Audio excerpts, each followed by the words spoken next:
Bonjour ou bonsoir, tout dépend du moment où vous verrez cette interview. Aujourd'hui, je reçois Amanda. Merci Amanda d'être là, gratitude Merci. pour cette interview dans le projet des 108 femmes interviewées. 100 femmes, 108 femmes qui osent leurs rêves en action. Je dis, tout est dit dans le titre, hein, au bout du compte.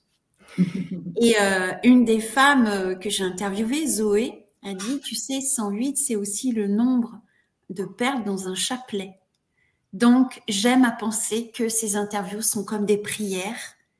Chaque interview est une prière d'une femme qui vient porter sa voix, son expérience pour d'autres femmes qui se mettent en chemin. Voilà, on témoigne, on est des messagères qui apportons des idées, des possibles pour que le féminin puisse resplendir dans ce monde, prendre toute sa place. J'adore cette idée. Donc, voilà. Eh bien, je ne vais pas aller plus loin dans cette explication. Il y a plein d'interviews, une playlist sur YouTube auquel vous pouvez avoir accès pour voir tous les interviews. Mais ce soir, aujourd'hui, j'accueille Amanda. Je vais te demander de te présenter pour ceux qui ne te connaissent pas. Et puis peut-être pour ceux qui te connaissent, ils vont peut-être entendre des choses auxquelles on va dire « Ah, j'avais pas vu ça » ou « J'avais pas… » Voilà, peut-être de la nouveauté, on ne sait jamais. Donc, je te laisse la parole. Merci d'être là. Merci à toi de m'avoir invitée. C'est vraiment voilà, un grand plaisir pour moi de venir partager ici. Me présenter, c'est toujours un exercice un peu compliqué de se présenter. Oui, c'est vrai. Mais là, tout de suite, j'ai envie d'aller droit au but, droit dans ce qui m'anime. Donc, je suis Amanda et en fait, je vis l'harmonie familiale depuis plus de 10 ans maintenant. J'ai senti les prémices déjà de cette harmonie familiale il y a 15 ans exactement, en août 2010. J'ai senti cette nouvelle réalité familiale qui commençait à éclore au sein de ma famille. Et en fait, j'ai eu besoin, après de plusieurs années, pour stabiliser, pour pérenniser notre harmonie familiale. Et donc, ça fait maintenant plus de 10 ans qu'on vit cette harmonie familiale.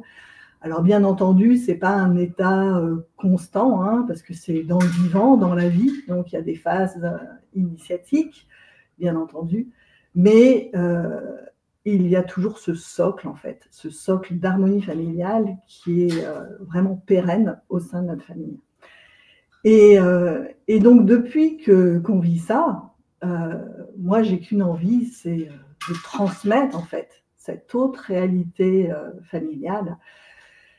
J'ai vraiment soif de transmettre, de partager mon expérience. Alors, pas pour dire aux autres, faites comme moi, c'est comme ça, l'harmonie familiale, c'est comme ça. Non, c'est pour partager mon expérience, pour créer des prises de conscience chez les autres personnes et les accompagner ensuite à créer leur propre harmonie familiale au sein de leur famille.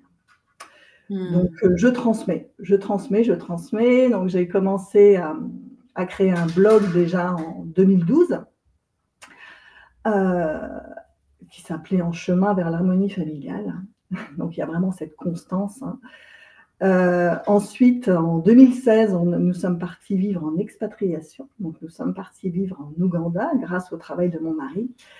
Et là, à ce moment-là, pour moi, mon projet à moi, c'était d'écrire un livre sur notre expérience. J'ai eu besoin de 5 ans pour ça. Vraiment 5 ans parce que voilà, il y a ce sentiment, en fait, ce ressenti de vivre l'harmonie familiale. Mais après, mais comment ça marche, quoi? Qu'est-ce qui fait qu'on vit cette harmonie familiale? Donc, j'ai dû tirer, je la voyais comme une pelote de laine, là, et j'ai tiré les fils les uns après les autres pour vraiment offrir, en fait, mon expérience à travers un livre, et donc que j'ai auto-publié, auto-édité en février 2022. Voilà, il s'appelle « Cap sur l'harmonie familiale ». Voilà, donc c'est vraiment ma ligne directrice de transmettre ce nouveau possible, cette nouvelle réalité, et de la rendre accessible à tous, en fait. Parce que moi, mon rêve, en fait, c'est que ça devienne, que l'harmonie familiale devienne la nouvelle norme dans les familles. Et pas au niveau simplement de la francophonie, mais du monde entier, quoi. Voilà, c'est ça mon rêve. Je rêve en grand. Rêve. Je rêve en grand, mais voilà, ça me tient tellement à cœur pour les enfants, enfin, ça me tient tellement à cœur. Et puis c'est tellement délicieux à vivre. C'est tellement délicieux à vivre que je peux pas garder ça pour moi, en fait. Ouais. C'est ça, je peux pas garder ça pour moi. Merci pour ton partage. Merci pour ta belle présentation d'une grande richesse. Et moi, ça me fait rêver de dire l'harmonie familiale pour tout le monde. Je pense que quand on a une famille et qu'on a eu des moments de tension ou tout ce qui s'est passé, on en rêve de cette harmonie familiale, en fait. Donc, c'est chouette, tu partages la recette. Donc, merci. Et là, j'ai envie de te poser une question. Je t'interromps juste là-dessus, mais il n'y a pas de recette, en fait. Oui. Sinon, ça se saurait. Il n'y a que des expériences et voilà, à se laisser inspirer par les expériences des uns et des autres, parce qu'après, chacun est unique, chaque famille est unique, bien entendu. Oui. Donc, non, je ne suis pas là pour donner la recette de l'harmonie familiale, mais je suis là pour partager mon expérience, en fait. Et voilà, je suis vraiment là pour partager mon expérience. D'accord. On va adapter nos recettes alors. Ben oui, c'est ça. Chacun sa propre recette, en fait. Hein. Voilà, exactement. Un peu comme en cuisine, tu vois. Moi, je vais mettre ça, moi, je vais mettre ci. Enfin, voilà. Ben oui, c'est ça. Super. Déjà, merci de partager ta recette. Et puis après, chacun en fera sa propre recette, je dirais. Mais oui, c'est ça. Et là, la question que je pose la plupart du temps lors des interviews, c'est que j'ai remarqué qu'il y a plusieurs teams dans les femmes qui sont venues. Il y a la team des femmes qui rêvent depuis qu'elles sont petites, soit artistes, soit voyageuses, ou avec une vocation professionnelle et ou même une envie d'être maman, par exemple. Enfin voilà, c'est vraiment quelque chose qui est là. Et elles sont guidées par leurs rêves. Et puis il y en a d'autres, elles sont plus conditionnées par la famille, la société. Elles rentrent dans un moule. Et puis je dirais que il y a un événement qui fait que il y a un truc qui va pas là, tu vois, on se commence à se poser des questions, ça peut être un accident, ça peut être une prise de conscience directe ou ça peut être une perte d'emploi. Enfin, il y a un événement qui fait que d'un seul coup, il y a comme un réveil en disant non mais là, il faut que je m'écoute quand même parce que là, comme ça peut plus le faire. Et puis, il y a la team 3. Alors elles, c'est plutôt des femmes qui ont réalisé leurs rêves, qui ont suivi leurs aspirations, mais qui s'en rendent même pas compte. Et puis un jour, c'est « Ah, mais j'ai fait ça. Ah, mais j'ai quand même réalisé ça. » Et d'un seul coup, c'est un réveil sur « Mais en fait, j'ai vécu. » Tu sais, c'est presque j'ai vécu, mais sans m'en rendre compte, sans mettre de la conscience. Je fais partie de cette team-là. Et puis, il y a la troisième team. La quatrième team, pardon, c'est un mélange des trois premières. C'est moins tranché. C'est plus ah mais si, il y a un peu de ça, il y a un peu de ça, c'est un peu la recette personnelle, je dirais. Voilà, si on parlait de recette. Donc de quel team tu te sens le plus proche? Qu'est-ce qui te parle le plus? Justement, un mélange des trois, Parce que moi, cette aspiration à vivre l'harmonie familiale, je l'ai depuis toute petite en fait. Oui. Je me souviens très nettement de voir mes parents se disputer une énième fois et moi de me dire mais ils n'ont rien compris en fait. Ils n'ont rien compris. Ils sont toujours enfermés dans les mêmes schémas et donc moi je prenais la parole en fait. Je leur disais, alors ce qui était assez mal reçu, hein, parce que bon, j'avais 4 ans, j'avais 5 ans, de quoi je me mêlais. Mais j'avais déjà ce rêve. Et des fois, je me disais d'ailleurs, en tant que petite fille, moi, je ne ferais pas comme ça. Moi, quand je serai grande, j'aurai un mari, des enfants, et je ne ferai pas du tout comme ça. Et donc, cette aspiration, je l'ai depuis toute petite. Après, ça ne veut pas dire que ça a été un long fleuve tranquille, loin de là, parce que, en effet, le père de mes enfants, je l'ai rencontré, je l'ai vite identifié comme étant le père de mes enfants. mon grand amour, ça c'était très très clair. Par contre, mes premières années de parentalité, donc j'avais cette soif de vivre l'harmonie familiale, mais je ne savais pas comment en fait. Je ne savais pas comment faire. Moi, j'avais eu le modèle de mes parents, qui n'était pas du tout un modèle harmonieux, mais je ne savais pas du tout comment faire. Et pendant mes premières années, en fait, de parentalité, j'ai pensé que c'était en donnant tout de moi, en fait, en faisant en sorte que tout le monde soit heureux, en me sacrifiant. Et voilà, donc j'ai expérimenté le sacrifice sous beaucoup d'aspects différents mes premières années de parentalité, mes 4-5 années de parentalité, et jusqu'à être épuisée, en fait. Oui. Être épuisée, jusqu'à ne pas du tout vivre l'harmonie familiale, parce que c'était hyper chaotique, la relation avec mon mari était hyper conflictuelle. Moi, mes enfants, c'était... j'étais... voilà, j'étais en admiration devant mes enfants, et moi, je me suis complètement oubliée, en fait. Oui. Je me suis complètement oubliée. Et en effet, pour rejoindre tes catégories, c'est un événement, en fait, qui a fait que, oh merde, qu'est-ce que j'ai fait, quoi. Cette prise de conscience que je m'étais complètement oubliée, que je m'étais sacrifiée, et c'est ce retour à moi-même, quoi, petit à petit, de voir que je ne m'étais pas autorisé la colère, que je m'étais interdit plein de choses, en fait, pour vivre, soi-disant, cette harmonie familiale. Ouais. Et en fait, ce qui s'est passé pour moi, c'était assez, ça m'amuse beaucoup maintenant. C'est-à-dire que quand j'ai commencé ce retour vers moi, quand j'ai commencé à vraiment m'écouter de plus en plus profondément, en fait, ce rêve d'harmonie familiale, je l'ai oublié. Parce que je m'étais tellement oubliée que là, c'était moi, quoi. Non, c'est ce retour à moi, j'étais tellement... Ouais, ça a été vraiment des mois, des années à me découvrir, à me ressentir, à ressentir ce qui était important pour moi, mes besoins qui étaient essentiels et tout ça.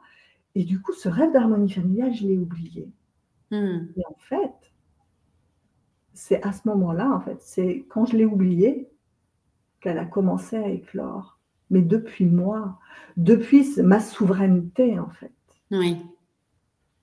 Tu vois, et je me rappelle qu'au début, tu vois, j'étais émerveillée, en fait. Tu vois, parce que je voyais ce qui se passait au sein de ma famille. Moi, j'avais toujours cru qu'en effet, il fallait... Puis, le rôle de la femme est vachement dans ce sacrifice encore. Hein. La parentalité est beaucoup dans le sacrifice, parce que pour l'avoir énormément exploré, hein, parce qu'en fait, ce qui s'est passé pour moi, c'est qu'il y a eu cette énorme prise de conscience, et après, ça a été un cheminement, une observation dans mon quotidien, et de réaliser que le sacrifice est partout, en fait. Partout, sous plein de formes différentes. Alors moi, ça m'a complètement passionnée, ça m'a complètement grisée, en fait, de petit à petit, clac, shifté, en fait. Ah ouais, non, non, c'est pas possible, clac. Et depuis moi, tout depuis moi. Et l'harmonie familiale donc, a commencé à éclore et s'est amplifiée après avec les années. Ouais. Mais depuis ma souveraineté, en fait. Ouais, c'est super intéressant ce que tu proposes là, parce que c'est vrai que on croit beaucoup que je dois me mettre au service, il faut absolument que je temporise, il faut que je fasse la paix autour de moi, alors qu'en fait, là, c'est une invitation à revenir à soi, et parce que je m'écoute, parce que je me priorise, bah, autour, ça s'apaise, en fait. Et c'est vrai que c'est super intéressant, et c'est un beau message à transmettre aux femmes, parce que on a beaucoup de femmes, enfin, et j'en ai fait partie, on a tendance à dire, ben non, en fait, les autres d'abord, quoi, le côté sauveuse un petit peu, sacrificielle. Et moi donc. Voilà. Ça a été pareil pour moi, bien sûr. Et après, on se met dans une position de victime automatiquement, parce que j'ai quand même fait les efforts, j'ai quand même fait tout ça, et il y a presque, et je suis pas pris en compte, il y a ce genre de choses. Et c'est vrai que c'est intéressant que tu proposes ça, quoi, et que tu le partages pour prendre toute la responsabilité quelque part de ce qui se passe, quoi. Complètement, 100% responsable. Ça a été mon credo et c'est encore mon credo. Hein. Tout ce qui se passe en moi, je suis 100% responsable. Toutes les émotions qui sont créées par mes enfants, mon mari, je suis 100% responsable. Et depuis, en fait, cette position irrévocable, en fait, de responsabilité, c'est... enfin, moi, c'est... Enfin, déjà c'est vraiment la porte ouverte vers la connaissance de soi. Tu vois, vers nos talents, vers nos côtés un petit peu moins glamour, vers tout ça, vers toutes nos facettes, en fait. Ouais. C'est vraiment, voilà, c'est vraiment une porte ouverte vers la connaissance de soi et c'est la porte ouverte vers l'harmonie familiale, en fait, aussi. Et finalement, est-ce que le fait de, comment dire, si tu as une harmonie en toi, par effet de résonance, elle se reflète sur le monde extérieur. Est-ce que tu le vois un peu sous cet angle-là? Pour moi, c'est complètement ça. Complètement ça. Et tu vois, quand c'est dissonance, quand il commence à y avoir une dissonance à l'extérieur, je viens d'abord en moi, en fait, ressentir où est-ce que j'ai la dissonance. Et c'est depuis moi que clac. c'est vraiment très corporel, en fait. Oui. Tu vois, c'est pas du tout éthéré. Non, c'est très corporel. Où est-ce qu'il y a la dissonance? Et c'est accepter de se regarder.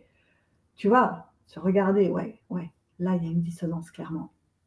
Et shifter, quoi. Et moi, je vois vraiment, alors ça, c'est mon expérience, tu vois, je vois vraiment, quand moi, j'ai cette harmonie intérieure et que je kiffe à fond, en fait, parce que c'est vraiment, voilà, c'est vraiment l'état que j'aime, que j'adore ressentir en moi. Et ben, c'est depuis cet état que, clac, l'harmonie extérieure naît avec mes enfants et avec mon mari. Et au départ, ça doit pas être évident parce que de prendre cette responsabilité, il y a des moments, enfin, de mon côté, c'est pareil, j'ai eu une certaine évolution. Quand on voit certaines choses, on se dit, ah ouais, c'est moi. On se prend des grandes claques quand même. Et il y a des fois, il y a presque une envie de rejeter tout ça. Comment en fait, toi, tu as fait pour justement passer ces moments où on se voit vraiment de manière véritable et on n'a pas, enfin, pour pas partir dans la culpabilité, dans la honte ou ce genre de choses? Il y a plusieurs choses. C'est-à-dire que vraiment, le premier réflexe, en fait, quand on est touché comme ça, c'est de blâmer l'autre. Enfin, je veux dire, c'est le réflexe, c'est humain, et on a vu tellement, et on voit tellement toujours les gens fonctionner comme ça. Donc c'est OK, c'est OK. Après, c'est progressivement de reprendre sa responsabilité. Et pour moi, tu vois, en effet, il peut y avoir ces glissements vers la culpabilité, voilà. Mais c'est juste accepter de se regarder tel qu'on est, en fait, finalement. Tu vois, parce que voilà, on n'est pas toute blanche. Personne n'est tout noir ou tout blanc. Non, on est toute la palette de couleurs. Donc, accepter de reconnaître ça chez soi, simplement, en fait. Tu vois? Ouais, moi, quand j'ai découvert qu'en fait, j'avais un côté manipulateur avec mon mari, ça n'a pas été très facile à regarder. Hein. Mais c'est en le regardant, en fait. C'est en regardant, en fait, cette part de moi qui, en effet, c'était une enfant blessée, hein, qui était dans la manipulation, que j'ai pu décider depuis moi de sortir de ça, en fait. C'est en acceptant, en s'aimant, en fait, inconditionnellement, qu'on peut ensuite l'offrir à l'autre. Ouais. Mais tu vois, on parle d'amour inconditionnel, mais c'est beau dans les mots comme ça, mais parfois de se retrouver en face et de dire je vais aimer mon côté manipulateur alors qu'en fait je l'ai jugé chez les autres et puis je trouve ça mal et de se dire waouh, je suis manipulateur, je suis manipulatrice et de dire mon Dieu et tu vois de pas tomber dans ce côté mais comment j'ai pu oser, tu vois, une sorte de culpabilité et de se dire ben comment je fais avec ça, tu vois, il y a un peu ce truc là Bah oui, bah oui, Comment je bien fais pour sûr. vivre avec ça, quoi? Et Bah oui. Mais est-ce en que fait, toi, tu as des... c'est passé au-delà, en fait. En façade, tu vois, il y a le côté manipulateur. Mais après, quand tu traverses le voile, tu vois que, en fait, c'était une part de moi blessée, hein. Oui, Tu vois, c'était une part de moi blessée qui qui n'avait pas, en fait, l'attention de son papa quand elle était petite et qui a dû mentir, qui a dû pour attirer l'attention, en fait. ouais. Tu vois? Donc, quand tu connectes, en fait, cette réalité de cette part de toi, il n'y a plus de. Tu vois, c'est beaucoup plus facile de l'accepter, de la reconnaître. C'est vrai que si tu restes en amont avec ce côté manipulateur, ah bah c'est raide. Mais à partir du moment où tu franchis le voile et tu vois, en fait, qui est-ce qu'il y a derrière, ah, là, ça se détend, en fait. Ouais. Là, tu comprends. Ouais, ok, ok, ok. Mais je trouve Ok, que c'est intéressant de le préciser parce que bon, mais oui, ben, tu fais carrément. le chemin, moi de mon côté aussi, je le fais ce chemin, mais tout le Ouais. monde n'a pas enfin, toutes les femmes en tout cas, ou même les hommes, hein, n'ont pas ce chemin de se dire, ah mince, je me vois manipulateur et oh mon Dieu, j'ai pas envie de voir ça, ou on le pressent en tout cas, parce qu'on le sait Ouais. au fond de nous hein, quand on l'est, mais on n'a pas forcément envie de le voir Bah parce qu'on se dit, mon non. Dieu, je suis horrible. Mais si Ouais, on va au-delà et c'est d'aller voir l'origine en fait, et bah oui, d'aller dans la connaissance et de comprendre comment ça se fait en fait, c'est un peu avoir ce côté enfant, de dire, mais comment ça se fait que je suis manipulateur? Ça vient d'où cette histoire? C'est un peu y voir, enfin, je sais pas ce que tu en penses, mais ouais, d'y ouais, voir ouais. presque comme un jeu et de se Mais dire, ouais, c'est ça. comme un détective en fait. Ouais, Et je ouais. trouve que, en tout Et cas, d'ouvrir le cœur, en fait. Tu vois, parce que voilà, tout ça, d'ouvrir le cœur. ça se passe pas dans la tête. C'est vraiment Ouais, très corporel, encore une fois. mm, D'ouvrir le cœur à ces parts de nous, en fait, qui ouais, ont souffert, qui ont cru à un moment pouvoir obtenir l'amour de l'autre, tu vois, en mentant, en manipulant et tout ça. Enfin, voilà, c'est ouais, qui ont vu à ce moment-là, d'après leur expérience, d'après leur vécu, que c'était la seule possibilité en fait. mm. Parce que Il y a une, l'enfant en nous, ouais, voilà, il aspirait à vivre cet amour sans condition de ses parents. Et mm. on est très peu de notre génération de l'avoir vécu en fait, à l'avoir vécu. Tu vois? Enfin bon. Ouais, ouais, ouais. Enfin, où on l'a vécu, ou en tout cas, où les parents ont voulu, mais on n'a pas eu exactement ce qu'on voulait. Enfin, Ouais, voilà, bah c'était un peu oui, ça. bah Moi, oui. ce qui me vient là, c'est finalement si on arrivait à être notre propre maman, déjà. Ouais, Si tu vois, enfin, je sais pas ce que tu en penses, mais tiens, je suis ma propre maman. mais Si oui. je vois que je suis l'enfant qui est manipulateur, une maman douce, qu'est-ce que j'aurais aimé que la maman en face de moi soit avec moi? Et peut-être, alors il y a peut-être une histoire de dissociation, mais par moment, c'est intéressant enfin, je sais pas ce que tu en penses, d'avoir Ah cette ouais, moi je suis tout dissociation à fait, pour en je te fait rejoins complètement. Ouais, prendre de la être son hauteur et de se propre dire, parent en fait, être son voilà, être propre son propre parent. parent. Ouais, exactement, ouais. Ouais, Hum. ouais, son propre parent pour sécuriser en fait ces parts de nous. Pour sécuriser et puis pour petit à petit réinformer aussi. Ouais. Réinformer, réinformer le vécu de ces parts de nous en fait. Ouais, Hum. vraiment. Tu nous as quand même dit au départ de l'interview que ça a pris du temps, ça n'est pas du jour au lendemain, c'est tout un chemin en réalité. Ouais, bah c'est passionnant. Bah oui, c'est un chemin. Ouais, ouais, c'est un chemin. Bah oui, puis moi j'étais tellement engluée dans le sacrifice. Non, my God, j'étais tellement engluée hein, que oui, il m'a fallu du temps. Tu vois. Après, je pense que, tu vois, ça c'était déjà il y a 16 ans. Maintenant, ça va beaucoup plus vite. Tu vois, moi Ouais, j'étais vraiment. Je me suis toujours sentie avant-gardiste. Tu vois, où je faisais les. Ok, je vis le truc en éclaireur. ouais, Donc ouais, ça a été intense, hein, ça a été très intense par moments, ça a été ouais, très challengeant. Mais là maintenant, ça va plus vite en fait. Tu vois, et puis oui, les énergies, les énergies planétaires sont beaucoup plus porteuses et beaucoup plus oui, propices à vivre ça plus rapidement en fait. ouais. Donc voilà, je l'ai vécu en éclaireur, Donc maintenant, je transmets mon expérience, mais tout en sachant, enfin, je sens comme ça peut être, et je le vois, tu vois, en accompagnement, c'est plus rapide, c'est beaucoup plus rapide. Et puis le fait, voilà, moi, je n'avais pas de, j'avais pas de personne, en fait, comme je suis, hein. Tu vois, moi, je naviguais à vue, en fait. Je savais pas trop. Alors, moi, je me fiais à moi, à ce que je ressentais. Ah ouais, ça me faisait du bien de me reconnecter à moi et tout ça. Mais je ne savais pas où j'allais, en fait. Moi, je savais juste que c'était bon pour moi, que ça me faisait kiffer, qu'après ces années de sacrifice, ah ouais, je me retrouvais et j'adorais. Mais je ne savais pas où j'allais. Alors que là, tu vois, moi, maintenant, j'accompagne. C'est-à-dire que je suis dans cette réalité. Je suis bien plantée dans cette réalité et j'accompagne les personnes parce que je vois très bien, en fait, les schémas de fonctionnement, tu vois, dans lesquels sont enfermées les familles, enfermés les parents. Et donc, je les guide petit à petit, quoi, pour en sortir progressivement. Et c'est super beau, quoi. C'est super beau de voir l'harmonie familiale éclore chez les autres, quoi. Enfin, moi, ça me fait trop kiffer, quoi.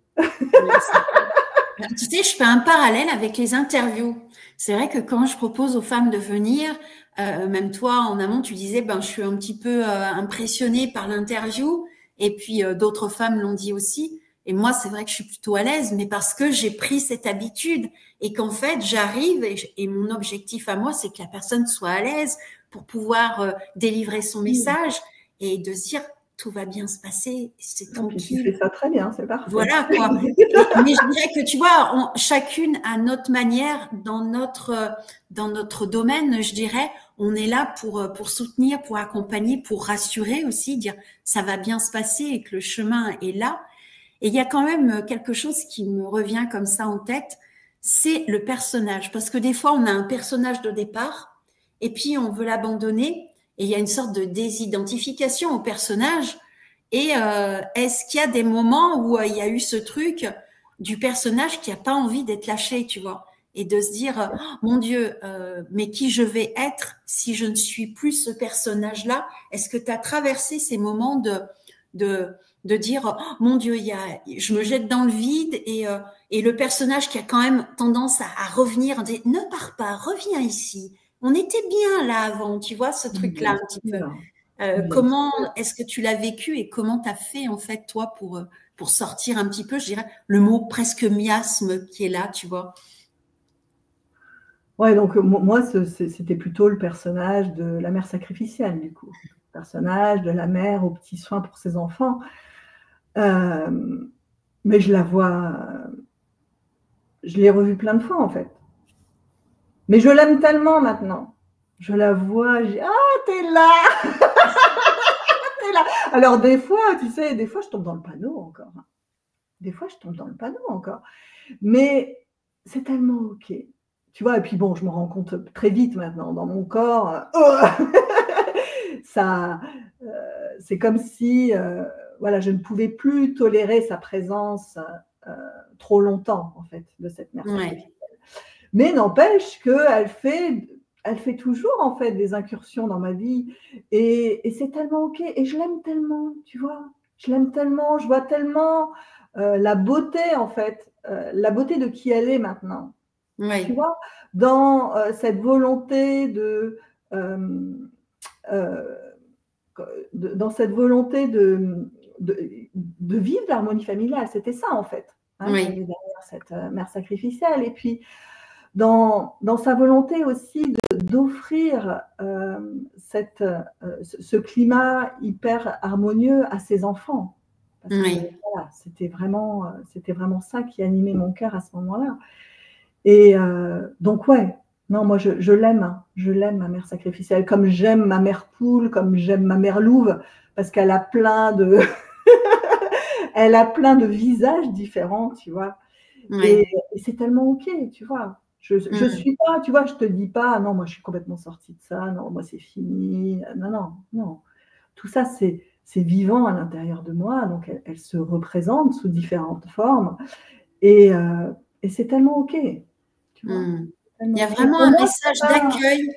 Enfin, en tout cas, c'est comme ça, je le vois, un message d'accueil. Finalement, ça fait partie du paysage. Mais c'est pas le paysage, en fait, c'est un peu ça. ce sont des parts et peut-être des points d'alerte qui commencent à dire, ah tiens, là je suis en train de, c'est un peu comme des garde-fous entre guillemets.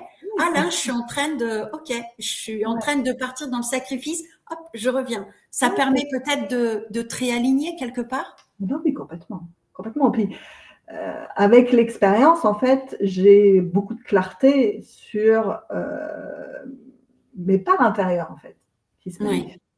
Tu vois, alors des fois, ça peut m'arriver de tomber dans le panneau pendant quelques jours, mais très vite, je le vois, en fait. Tu vois, c'est cette clarté, en fait, que m'a apporté l'expérience et que j'offre aussi en accompagnement, parce que je vois très clair dans ce qui se passe dans les familles, tous les schémas de fonctionnement obsolètes, ce que veulent amener les enfants. Parce que, voilà, la parentalité est vraiment un chemin initiatique pour moi. Nos enfants apportent, étant la nouvelle génération, ils sont là pour... ils portent en eux, en fait, les codes du futur, hein, les codes du futur de notre humanité. Et ces codes du futur, là, qu'ils expriment déjà au sein de la famille, ça vient nous chatouiller quand même. Hein. Alors ça, c'est le plus confortable, ou ça vient carrément nous irriter, voire c'est insupportable. Parce que oui, ils viennent en fait, ils viennent diffuser ces codes du futur qui viennent en résonance avec nos codes, nous, qui sont obsolètes en fait. Oui, ils ramènent du sang neuf, comme je dirais. Ah ouais.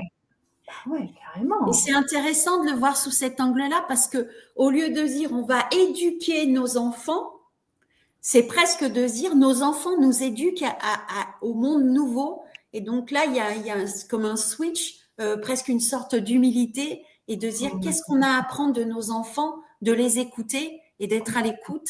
Et il y a vraiment en tout cas une invitation dans tout ce que tu proposes, une ouverture, s'ouvrir, accueillir. Il y a un côté très féminin, tu vois, j'accueille ce qui se présente, j'accueille toutes mes parts et puis je suis un réceptacle ouvert avec de la douceur, avec de l'accueil, avec j'ai envie de connaître en fait, avec une sorte de curiosité aussi, il me semble.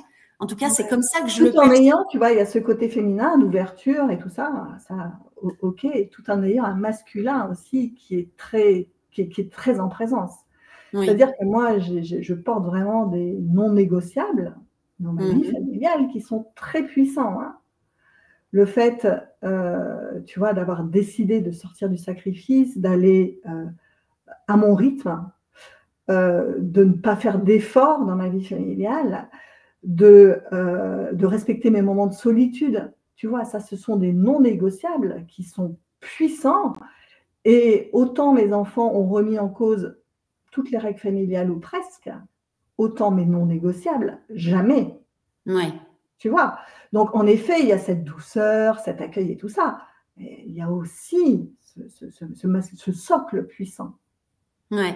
Et c'est intéressant parce que là, je me dis, en étant positionné sur tes non négociables, et il y a une sorte d'exemplarité qui montre aussi, si moi je peux être ça, enfin si je peux être dans le non négociable et m'affirmer, ça laisse l'autre aussi toute la possibilité de dire on peut faire comme ça aussi, tu vois. Exactement. Exactement. Et on sait bien qu'en tant que parent, on transmet ce qu'on incarne. Hein. Oui. Nos mots qui ne sont pas incarnés, ça n'a pas d'influence en fait sur nos enfants. Ah oui, mais ce qu'on incarne, c'est là qu'on transmet. Quoi. Ouais. Moi, j'ai une anecdote comme ça, si tu permets. Il n'y a pas très longtemps, hein. Bon, mon fils, mes enfants sont grands, sont adultes, et puis, je sais plus, on est allé faire une course avec un de mes fils, et on sort, et il me dit, mais maman, c'est redescends sur terre, t'as même pas vu que la personne te disait au revoir. T'es tellement dans ton truc, là, et ça m'a montré à quel point j'étais sur le côté très perché, tu vois, très là. Et mon fils me dit, mais maman, mais redescends là, quoi. Et, et sur le coup, ça a fait oh. Et puis après, je me suis dit, ok, donc c'est une indication et il m'invite vraiment, reviens ici dans ton corps, sois présent avec les personnes, au lieu d'être là dans le mental ou dans ton imaginaire ou être à penser à ci, à ça, à ceci, cela. reviens ici, sois en présence avec les autres, mais il a une façon très, tu vois, très directe, hein, mais maman, reviens sur terre, quoi. Reviens Ah, sur mais ils terre sont et cash, ils sont écoute cash. Alors moi, la femme qui est en face de toi qui t'a dit merci ou au revoir, je sais plus ce qu'elle me disait. Et moi, j'étais là, j'étais partie dans une inconscience totale. Donc, je trouve ça très intéressant d'écouter les enfants et de pas les prendre comme avant, j'aurais été non, mais ça va pas, tu me parles pas comme ça. Alors que là, maintenant, il y a une sorte d'accueil de se dire, ok, lui, il voit des choses que moi, je ne vois pas. oh, bah, carrément. Ah non, mais moi, j'écoute très attentivement ce que me disent mes 3 fils, hein. Mm. J'ai toujours écouté très attentivement parce que j'ai très vite observé que c'était très juste, en fait, hein, ce qu'ils me partageaient, hein. Ah non, Ouais. moi, je m'en suis servi consciemment, en fait, hein. Tu Mm. vois, vraiment. Et je trouve que c'est, tu sais, on dit la vérité sur la bouche des enfants, mais moi, je trouve que c'est très vrai. Ben, oui. Et justement, en tant que parent, je trouve que c'est très, ça permet en fait vraiment d'avancer, d'évoluer, parce qu'ils nous montrent des choses qu'on ne voit pas. Étant donné Ouais. qu'ils portent des nouveaux codes là, hein, des nouveaux codes du futur, on voit bien que, ouais, ils voient des choses qu'on ne voit pas. Donc, non, non, moi, j'ai toujours été très attentive. Bien entendu, à des moments, ça m'a piqué. Hein. Oui. Tu vois, c'est pas toujours agréable. Enfin, moi, Ah, mon là, l'histoire, on dernier-né, redescend sur terre, maman. J'avoue que sur le moment, bon, après, c'est vrai que oh, j'avais fait tout un chemin d'accueil et ce qui fait que j'ai dit, ah oui, effectivement, et j'ai vu ça comme une indication. Mais il y aurait eu peut-être 10 ans en arrière, je te l'aurais remis en place et comme quoi, non, non, mais tu dis n'importe quoi, mais de quel droit? Enfin, avec un côté un peu de matrone, tu vois. ouais, ouais, ouais, ouais, ouais. Alors que c'est ouais, c'est souvent très juste ce qu'ils disent. Et puis, enfin, moi, mon dernier-né, tu vois, qui a 16 ans, ouais, c'est vrai que des fois, enfin, c'est vraiment cash ce qu'il peut me dire ou à son père. Mais nous, on fait vraiment le choix de le voir comme des indications précieuses, en fait. Oui, Et il y a vraiment cette humilité, en fait, de la part de mon mari et moi, de, voilà, ce sont nos maîtres, en fait, nos mm, fils. Vraiment, et ils ont cette, voilà, ils voient des choses qu'on ne voit pas et pour nous, autant l'utiliser de manière à évoluer, quoi. Tu oui, vois? tout à fait. Plutôt que Mm. de se braquer et ouais, je trouve que c'est dommage de le prendre comme ça parce que c'est vraiment une porte ouverte vers justement un nouveau possible. Ouais. Ouais. Moi, Mm. mon troisième fils, en fait, pendant ses premières années, il est venu vraiment me chercher sur la souveraineté, justement. Ouais. Nathan, il est né, dès qu'il a su parler, dès qu'il a su marcher, il savait exactement ce qu'il voulait. Il ne supportait pas la contrainte. Il ne supportait pas qu'on lui dise ci ou ça. Enfin, il ne supportait pas les ordres. Hein.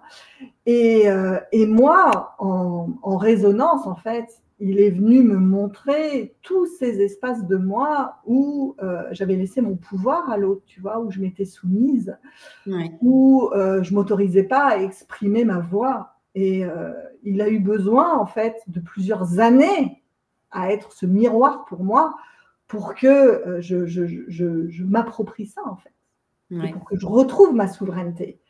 Et en fait, quasiment, alors, il a vraiment changé, c'est comme si l'apprentissage, enfin, c'est comme ça que je l'ai ressenti, tu vois. Oui, oui, oui. À partir du moment où l'apprentissage de maman était fait, bah, clac, c'est devenu beaucoup plus simple. Ouais. C'est devenu beaucoup plus simple. Mais moi, j'ai eu besoin de plusieurs années. Hein. Ah ouais.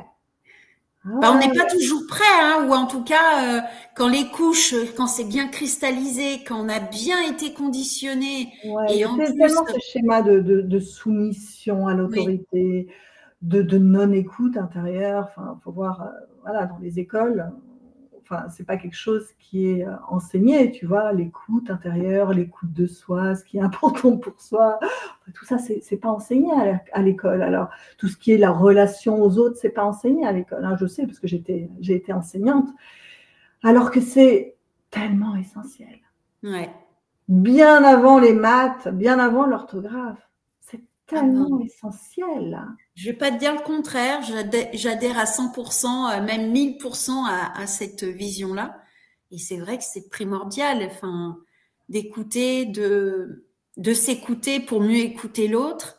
Et puis après, une fois que c'est ça, les apprentissages, tout le reste, ça arrive. Enfin, selon mon point de vue, ça arrive et on le sait, quoi. Ça arrive sur un terrain fertile, en fait. Oui. Parce que l'enfant est à l'écoute de lui et puis il découvre. C'est se découvrir aussi.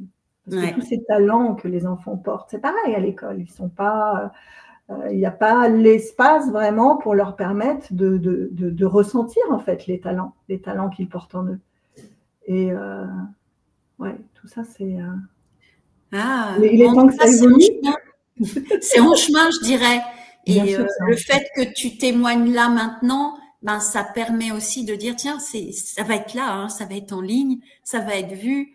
Et en tout cas, c'est un point de départ. Et puis il y en a d'autres aussi, hein, quand on voit les différentes façons, comment dire, c'est pas d'éduquer, mais de transmettre.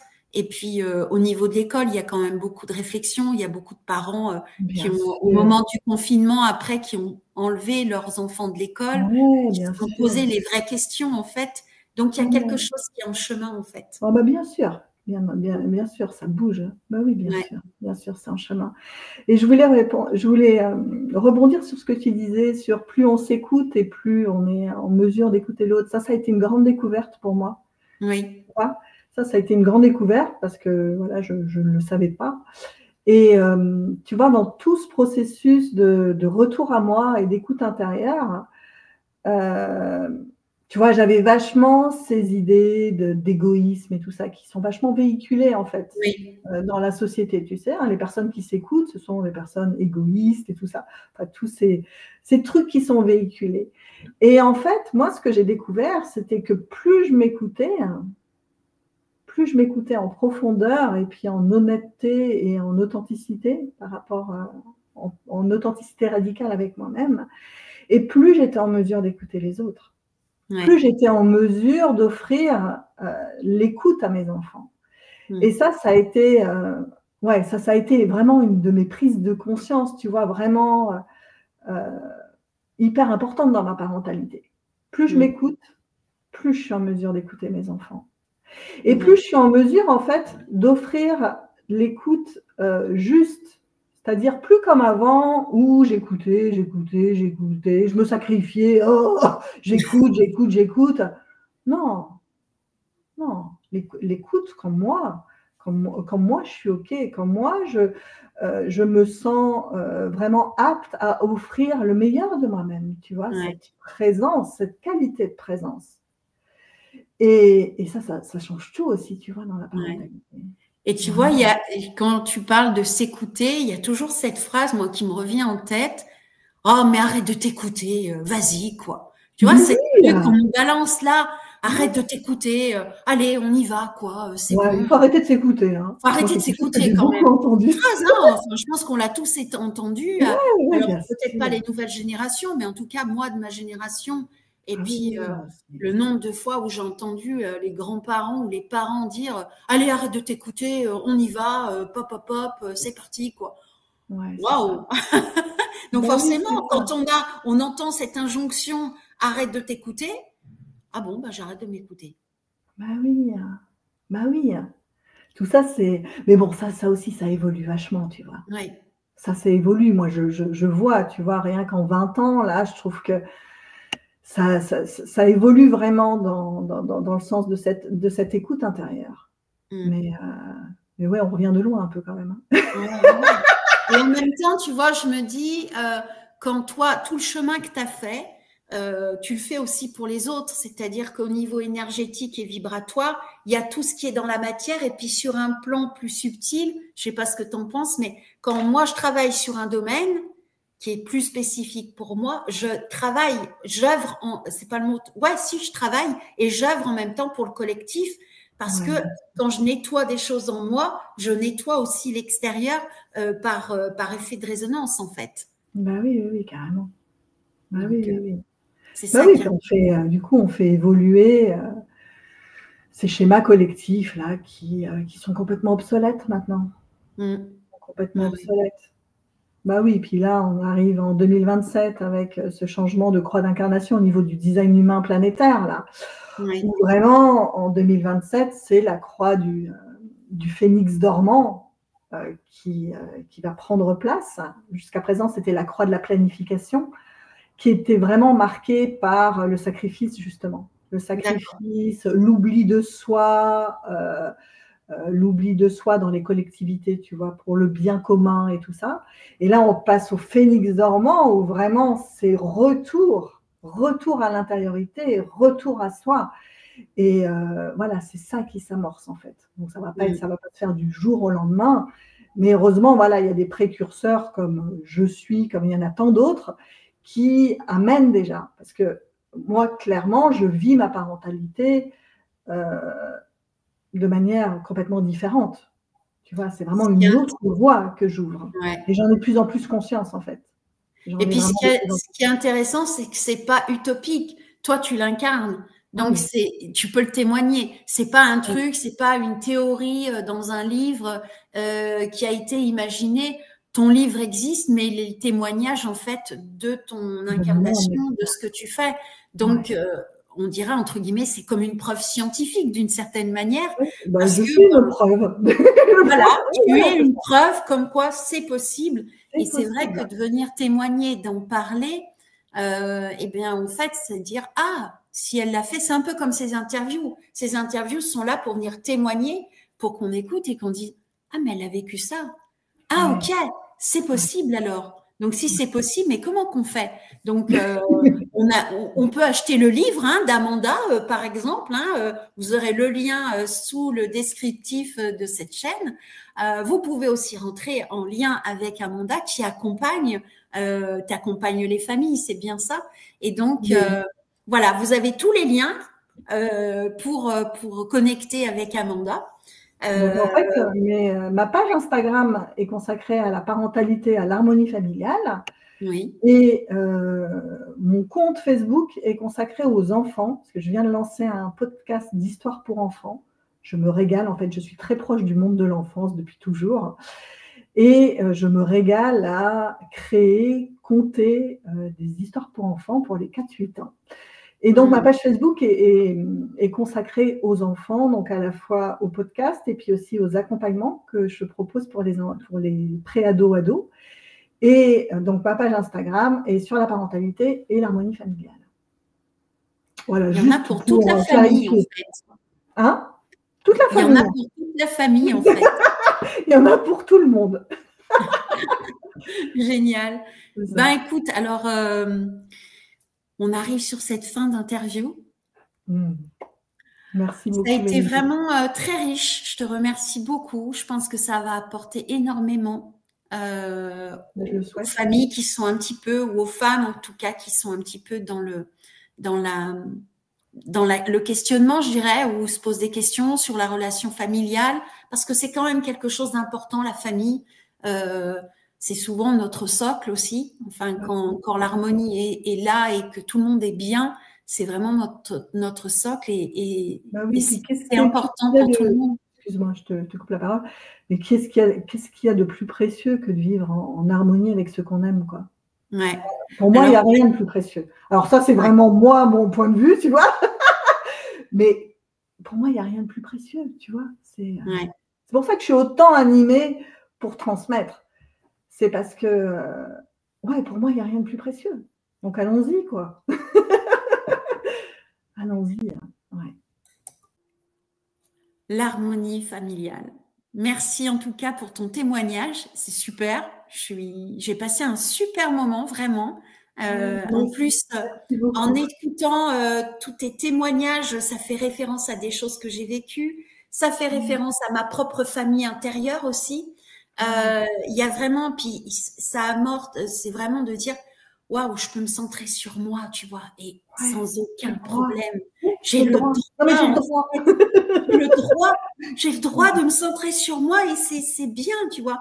Donc, je trouve que ton témoignage est essentiel en tout cas et il est important qu'il soit vu. Donc, si vous voyez si vous êtes encore là dans cette interview, c'est que ça vous a plu. Donc, je vous invite à mettre pouce, de vous abonner, de vous abonner aussi à la chaîne, de partager cette interview autour de vous si vous sentez que vous avez peut-être une amie ou quelqu'un de votre famille qui a des difficultés ou en tout cas qui cherche l'harmonie familiale. Partagez cette interview pour sa visibilité parce que, à mon sens, c'est aussi en partageant qu'on contribue et qu'on dit mais oui, c'est possible l'harmonie familiale, même si des fois on se dit mais comment je vais faire? C'est pas possible. Il y a des moments où on se sent perdu quand même.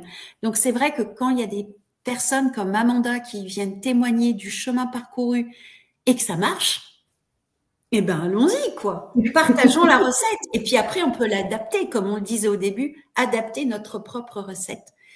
Je te remercie beaucoup et donc si vous avez aimé, des pouces, des likes, de tout ce que vous voulez, partagez, abonnez-vous à la chaîne, mettez la cloche pour avoir les notifications. Si vous êtes une femme, si tu es une femme et que tu as envie d'être interviewée par mes soins, viens faire toc-toc de mon côté là. Tu viens témoigner aussi de ton expérience de femme qui ose leurs rêves en action.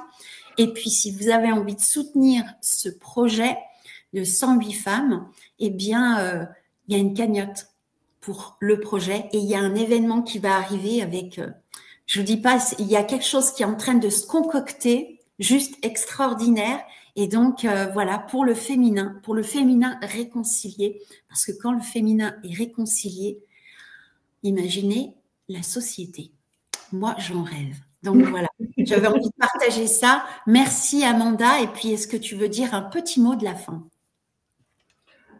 Merci beaucoup. Merci beaucoup. J'ai adoré ce moment-là avec toi. J'ai adoré venir. J'ai adoré cette expérience d'interview. Là, c'était juste ma deuxième, je crois. Donc, c'était très nouveau pour moi. Mais voilà, c'était vraiment très, très agréable. Donc, merci à tous de votre écoute.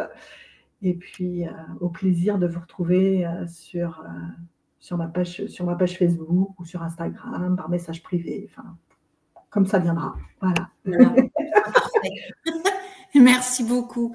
Je vous souhaite une belle soirée, une belle journée. Je ne sais pas quand est-ce que vous verrez cette vidéo et je vous dis à tout bientôt. Au revoir. Au revoir. Merci. Au revoir.